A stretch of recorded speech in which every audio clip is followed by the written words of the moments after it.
पड़ोसी पाकिस्तान की हालत कुछ ऐसी है जैसे कि एक तो कोढ़ और ऊपर से एक खाज। 18 अरब डॉलर का जुर्माना।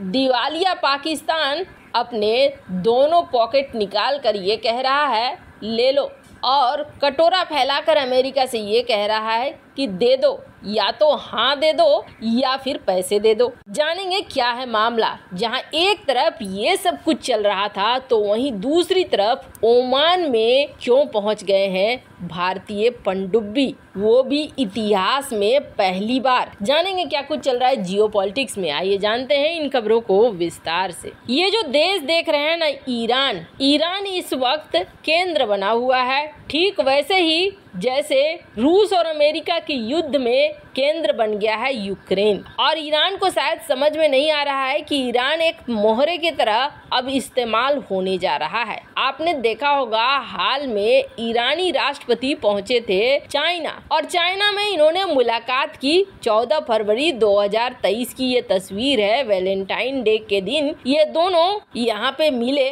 और मिलने की वजह ये थी कि दोनों चाह रहे थे एक दूसरे के साथ बहुत अच्छे से समझौता हो जाए। ईरान चाह रहा था कि आपने हमें जो 400 मिलियन डॉलर लगाने की बात कही थी उसकी याद दिलाने के लिए हम आए हैं, चलो हमारे यहाँ ये पैसे लगाओ। और दूसरी बात थी, हाल फिलहाल में थोड़ी सी समस्या भी खड़ी हो गई थी जब चाइना पहुँच गया था सऊदी अरब, और सऊदी अरब में उसे ढेर सारा माल दिखा तो सऊदी अरब में खड़े होकर चाइना ने ईरान के खिलाफ काम कर दिया था। तो दोनों मामला सलटाना था, इसलिए ईरानी राष्ट्रपति पहुँच गए चाइना के पास कि हम तुम्हारे साथी हैं, हमारे साथी चलो, इधर उधर मत देखो। लेकिन चाइना जो मौके का एकदम से फायदा उठाता है, चाइना ने ईरान कार्ड खेलना शुरू कर दिया अमेरिका के खिलाफ। ईरान को ये समझ में भी नहीं आया कि ईरान मोहरा बन चुका है। अब कहा जा रहा है कि ईरान को लगातार बहुत तरह की मदद पहुंचाने लगा चाइना ईरान से भारी मात्रा में तेल खरीदता है।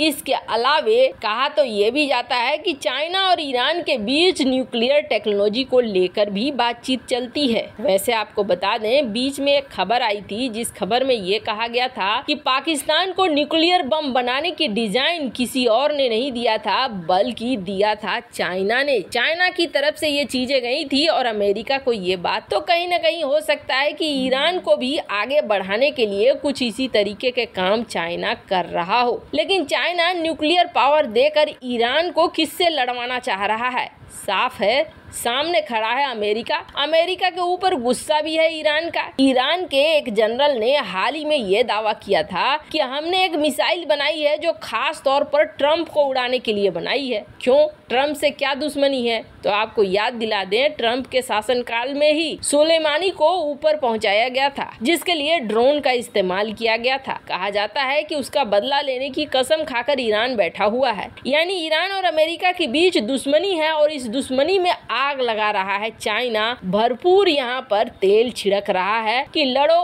और लड़ो। पर अब तक में ये पहली बार है जब ईरान के कारण अमेरिका ने चाइनीज कंपनियों पर प्रतिबंध लगा दिए हैं। पहले तो तेल खरीद पर प्रतिबंध लगाया है जा रहा है, इसके अलावे 28 ऐसे कंपनियों को ढूंढ कर निकाला जा रहा है जो कहीं न कहीं ईरान और चाइना के बीच ऐसे संबंध की पुष्टि कर रहे हैं जो मिलिट्री प्रोग्राम का है।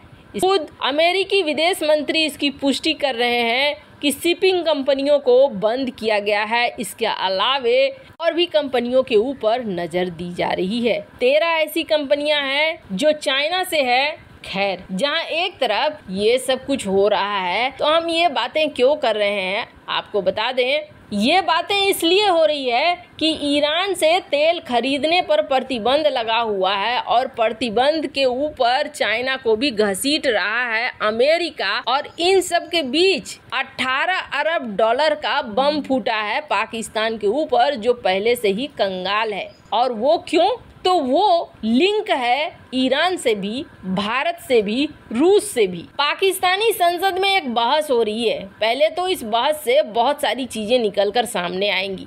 हुआ क्या था कि पाकिस्तानी संसद से ही ये बात निकलकर सामने आई कि पाकिस्तान को मिला था 325 अरब पाकिस्तानी रुपए, लेकिन इसमें से मात्र 2 अरब खर्च किए गए हैं। द एक्सप्रेस ट्रिब्यून की रिपोर्ट है जिसमें पाकिस्तान की पब्लिक अकाउंट कमेटी ने ये कहा है कि पाकिस्तान ईरान गैस पाइपलाइन परियोजना, जिसे हम तापी के नाम से जानते हैं, इस प्रोजेक्ट के लिए हमें मिले हुए थे 325 अरब पाकिस्तानी रुपए, लेकिन न तो ये परियोजना समय पर पूरी हुई और न ही इन पैसों को खर्च किया गया।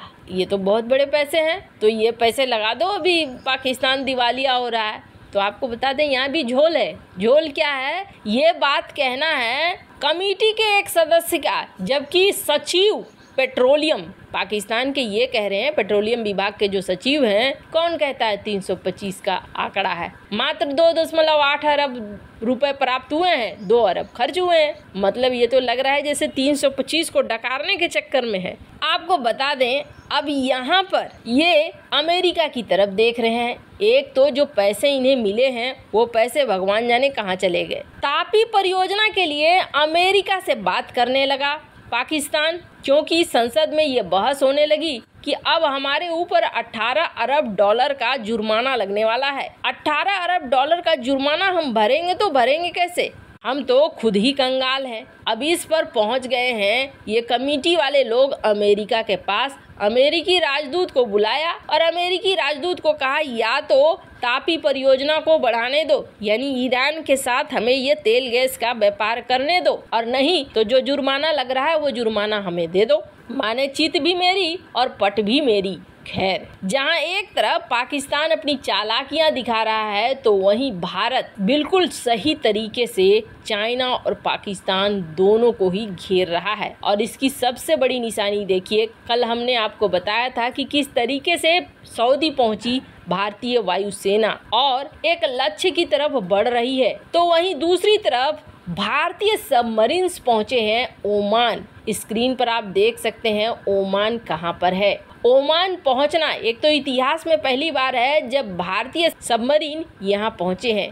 कैलवरी क्लास की सबमरीन INS वेला ये पहुंची है ओमान के तट पर। ये एक ऐसा लोकेशन है ना, जिस लोकेशन से चाइना को काउंटर करना, पाकिस्तान पर नजर बनाए रखना ये बेहद जरूरी हो जाता है। हाल के दिनों में ओमान के साथ चाइना ने भी अपनी काफी सारी मूवमेंट करनी शुरू कर दी है, तेजी दिखानी शुरू कर दी है। हिंद महासागर क्षेत्र में भारत बहुत तेजी से एक्टिव हो रहा है और इसी का नतीजा है कि भारतीय सबमरीन जहां दक्षिण चीन सागर में दिख रहे हैं, तो वहीं अब ओमान में भी दिख रहे हैं। ओमान के साथ भारत अब अपने रणनीतिक रिश्तों को बहुत तेजी से मजबूत कर रहा है, ताकि आने वाले समय में इस क्षेत्र में चीन की दादागिरी न चल सके। वैसे इन सब मामले में आपकी क्या राय है? कमेंट कर जरूर बताएं। जल्द मिलते हैं अगली वीडियो में नई खबर के साथ।